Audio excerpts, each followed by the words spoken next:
Hello everyone. Today we talk about how to fix the app of Discord. We will go to settings.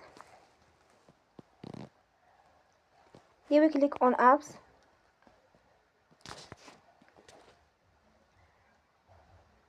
After that, you will search the app Discord and you will click. Then you will on for stop. After that, you will go to storage. Then you click on clear cache.